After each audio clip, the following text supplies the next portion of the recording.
Vítam vás na mojom kanáli Jednoducho bez lepku.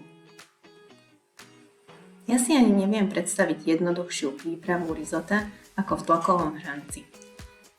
Budeme potrebovať 200 g kuracích prés, 1 cibulu, 100 g mrkví, kukurice i hrášku, 1 polievkovú lyžicu olivového oleja, 200 g ryže, 380 ml vody, soľ, vegetu, petršlenovú vňať.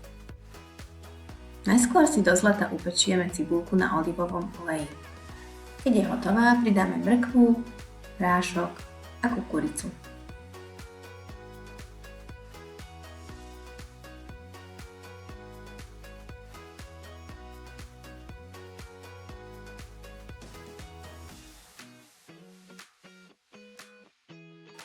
Keď sme zeleninu chvíľku poduslili, pridáme i kuracie prsia nakrájané na kocky.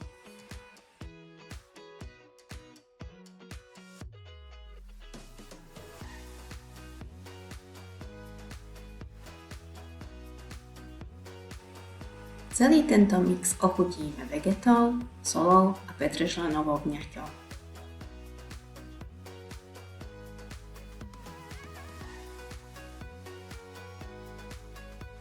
Na záver pridám opláchnutú ryžu a zalievam ju vodou. Tlakový hrniec uzatvoríme a preložíme na miernejší oheň. Jeho veľkou výhodou je krátka doba varenia. Stačí, ak nám na miernom plameni začne jediný krát silnejšie pískať. My ho odstavíme a necháme nádobu uzatvorenú. Po pol hodine je výsledok hotový.